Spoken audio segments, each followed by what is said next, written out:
Hola, muy buenas, ¿cómo estáis? ¿Bien? ¿Sí? ¿Sabéis dónde estoy, verdad? Este perfil de montaña es único. Pues sí, estoy aquí en Montserrat para explicaros la número... ¡Ping! La número 17. Sí, esta newsletter número 17 es la final de una trilogía en la cual vamos a estudiar, estamos trabajando el pretérito de subjuntivo. ¿Sí? En el delta del Ebro y el mes pasado en el Camino Real hicimos el pretérito imperfecto de subjuntivo. Pues ahora nos quedan dos, el pretérito perfecto de subjuntivo y el pluscuamperfecto. Nada, muy fácil, pero bueno, vamos a disfrutar del Camino de San Miguel, que es el mejor sitio para hacer una foto aquí en Montserrat y te cuento. Venga, vamos. Ahí es donde vamos a ir. Qué bonito, ¿a que sí? Primera parada, pretérito perfecto de subjuntivo. Sí, ¿cómo es? Pues igual que el pretérito perfecto de indicativo, pero en vez de hablar de factos, hablamos de situaciones hipotéticas. Es decir, Juan ha comido pizza, eso es un hecho, ¿sí? Pues quizás haya comido pizza, espero que haya comido pizza, dudo que haya comido pizza, es genial que haya comido pizza. Ese es el contexto, es decir, las situaciones objetivas y reales que han pasado, pues cuando las queremos decir en subjuntivo, pues solamente hay que poner el subjuntivo del verbo haber, el haya. Haya, hayas, haya, hayamos, hayáis, haya. ¿Escuchan los pájaros? ¿Verdad? Y ese es el secreto. ¿Y cuándo se usa? Pues como siempre cuando queremos que esa sensación esté hasta hoy en día, ¿no? Yo nunca he viajado a Brasil, quizás Antonio nunca haya viajado a Brasil, es decir, el tiempo no ha terminado. Es una situación que se mantiene hasta el presente, ¿sí? Pues el presente ahora es seguir caminando. Vamos hacia San Miguel.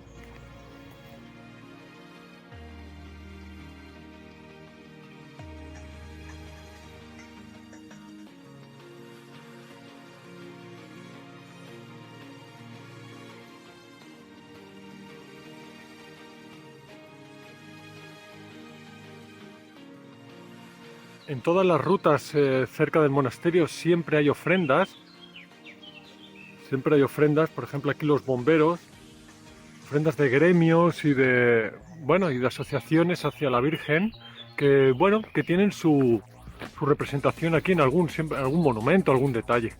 Por ejemplo esta mujer, María Rafols, que fue la fundadora de las Hermanas de la Caridad de Santa Ana. ¿Escucháis?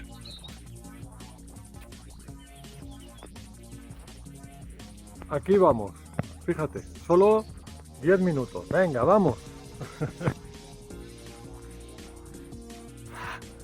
Bueno, pues aquí vamos a estudiar el segundo tiempo verbal del vídeo y el último, sí, solamente tenemos en español 10 pasados y este es el último que se estudia, que es el pluscuamperfecto de subjuntivo.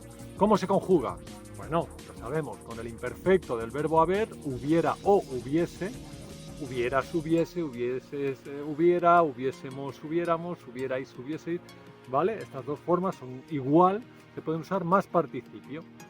Y si os recordáis, el pretérito pluscuamperfecto de indicativo es cuando hablamos de acciones pasadas respecto a otro pasado, ¿sí?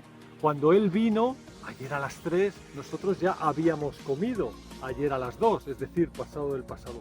Pues lo mismo, también lo usamos así en el subjuntivo. Pero vamos a empezar uno a uno, ¿no? Por ejemplo, pasado del pasado, ¿sí?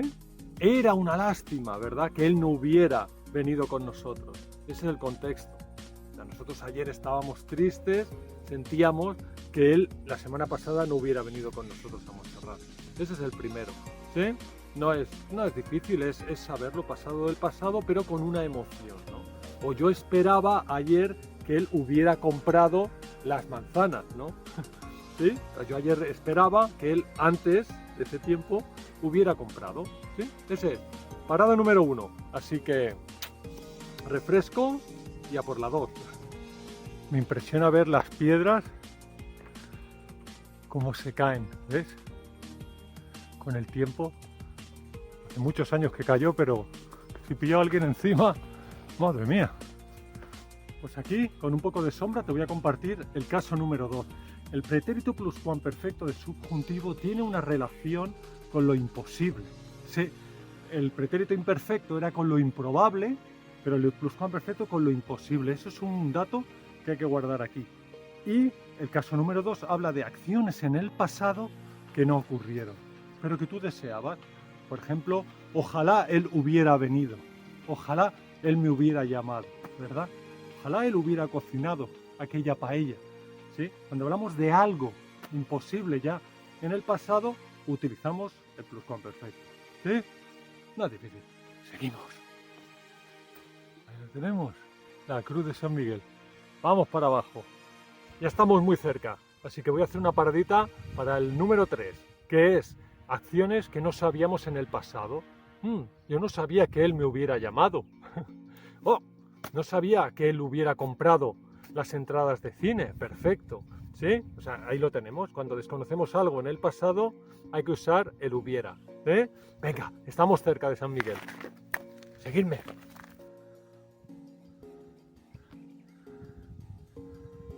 Pues aquí en una de las muchas ermitas que tiene todas las rutas de Montserrat, me he parado para explicaros el caso menos fácil, que es cuando hablamos de cosas imposibles, ese es el dato, imposibles de comprobar, acciones en el pasado imposible de comprobar.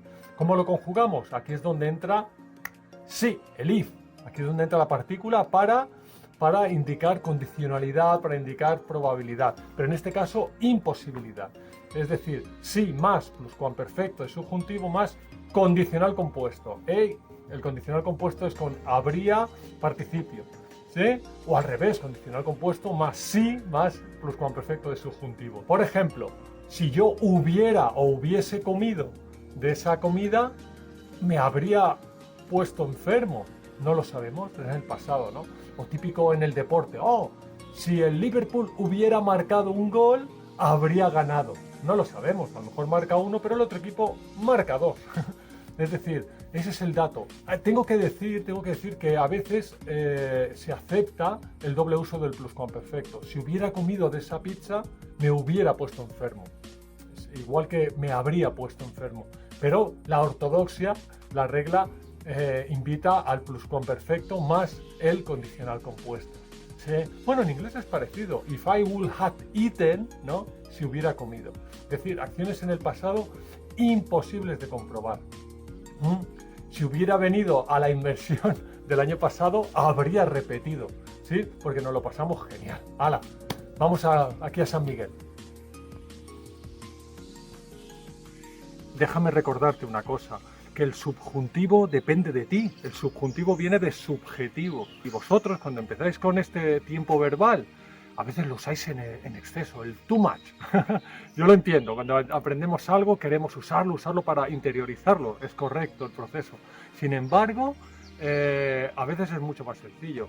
Es decir, antes de comer me voy a lavar las manos. No, antes de que comiera me lavaría las manos. No, a veces lo breve y bueno, dos veces bueno. ¡Cha, cha, chan! Aquí la tenemos.